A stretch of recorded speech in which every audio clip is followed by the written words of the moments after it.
Okay, this is Timing Strategies client blog update for July the 5th, 2008. Basically, we're running off of Thursday's close, July the 3rd. And I want to make a quick comment or note that most of our data and posts have from about 3 weeks ago, from June the 11th until just this one, has been destroyed. I am not the web technician. I basically just update on what I'm doing. The web technician is doing some stuff with the site, and long story short, he destroyed about 3 weeks worth of recent data on the updates. So I'll do my best to recreate those and put them up there, but for now this is what we've got.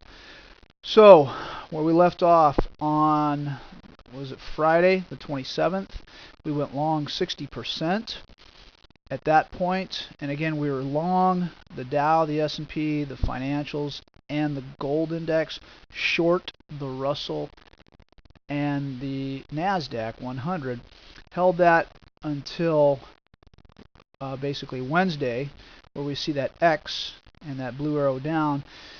I was looking for a spike back up that my anticipation was that it was going to take it back up into our range where I'm looking to get short again, but instead we got this move that took us almost back down to the close or the low of the of Tuesday, July 1st. So I cut the long exposure down by about 50%. Then on Thursday, we got another signal, and so we are now back long again as of Thursday, July the 3rd, 60%. Only in this situation, we are now long 20% Dow, 20% S&P, 20% now NASDAQ 100, all using the RIDEX funds. We are short 35% Russell. We are long 20% financials and banking in the RIDEX fund family, and we are also long 15% gold, the GDX or the XAU Precious Metals Fund in the RIDEX fund family. That's in our long short accounts. In our long only accounts, we have all the same exposure, a little less risk, so we're toned down not quite as heavily. On the long side, we don't have the short hedge using the IWM or the Russell 2000. So what I'm seeing here is what I'm still looking for was from basically Monday of this week, Monday, Tuesday. Worst case scenario, we see a market that opens somewhere below the close of yesterday on Thursday, not by much, trades down to as deep as or a little lower than 122 on the spiders or 1220 on the S&P cash, and then hopefully we'll close back above this low bar of Thursday, July the 3rd. Or that's the worst case scenario. If that happens, we will maintain our long position most likely. Again, we're looking for B2, and in fact, if that does happen, we very well may increase our long exposure from 60% long to maybe even 80 to 120%, but that remains to be seen, and I'll update when that happens. Best case scenario is we get an open that actually on Monday trades higher than the closing or the high of Thursday, gaps up higher, and just runs, and I mean jumps like a frog. In that situation, I'd be extremely pleased. That's our best case scenario. What I'm looking for, first thing, is to see at the very least and hopefully a close below Friday's low, Friday, June the 27th, and the low on the spiders of 127.04, so that's about 1270 on the S&P cash. And the better we can get a close in just one day of action, the more happier I'll be. I'd love to see us close back above the low of June 24th, or at least above, at the very least above Wednesday's high. So as long as we can maintain, and if we can get a close back above these levels, I'll be very encouraged for the short term. Longer term, short term is anywhere between 2.5% to 7.5%. Longer term, and 2.5% to 7.5%, anywhere between 1 to 8 days. Longer term, I'm looking for this thing to just basically suck everybody lower and lower and lower like that. Just bars that just take us down And then again, I'm not looking for a crash because I think the Fed is so involved in this market that a crash scenario is just pretty much going to be prevented by several reasons. Number one, their own intervention. Number two, the public, the big hedge fund trader psychology that keep buying these types of lows in anticipation of the Fed bringing in the money and putting it back up and printing it back up. But ultimately, I'm extremely bearish. Let me see if I can even go to a weekly chart. Yeah, without too much. Ultimately, and this is, pet theory, I'm looking at, the 2002 lows getting wiped out. Now, when will that happen if it ever does? Years from now, maybe.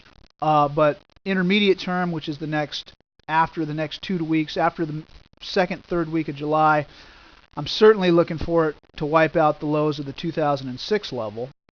And from there, if we can take out the lows of 2004, that I believe we could see still by this year. Not that we're gonna, and I'm not gonna make that prediction, but the lows of 2004 on a weekly basis are certainly going to happen, in my opinion. I'll give you 10-to-1 odds with my money. Sometime this year, I believe we're going to take out the 2006 lows, the August of 2006, July 2006 lows, which would come down to about 1220 or deeper, so somewhere between this range. Now, I want to go back to the daily and give you some more personal thought here. I'm going to clean up all these bars that we've got. My personal thoughts are the VIX. Let me put this up. Everybody's talking about the VIX. Oh, we don't have panic. We don't have capitulation. Blah, blah, blah. Why don't we have that? And that's why everybody, if you read all the info and everything that's talking on the news about why we're not seeing capitulation, is because the VIX hasn't hit its highs. Well, let me tell you, these are the highs that we saw in the VIX back in March. This is where we're at now. Longer term, the VIX may get there, but one of the things that nobody seems to understand or seems to state when they keep doubting the fact that the VIX... First off, I think the VIX has become more and more of a useless indicator. Yeah, we got these spikes back here, but let me tell you, the VIX used to trade longer term. Come on. Let me get a little better and refresh. Come on. The VIX... There we go. Ugh, that's sick. Come on, we don't got data that goes back that far. Let me give you a weekly price here. The VIX back in 97 to 2000, the spike highs that put in some of those market lows was back in the 45 to 50 range. And if you look at the VIX back in 2006, we had lows in the single digit levels. And everybody goes, oh, bear bull market. The biggest component of the VIX is interest rates.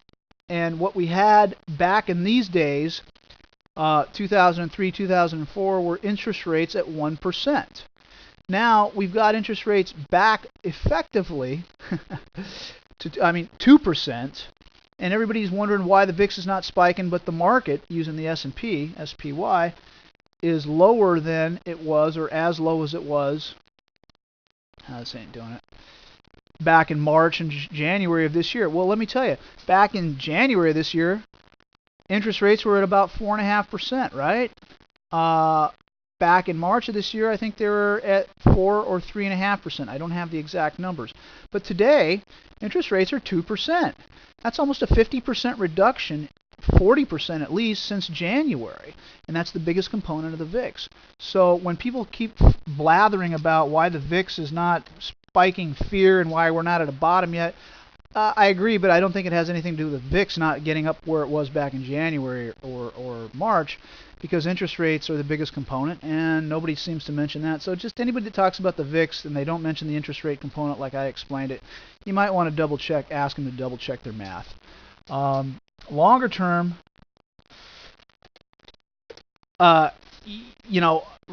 short term, there's enough pessimism, there's enough fear, there hasn't been enough volume, there hasn't been enough price expansion like we saw back here in January.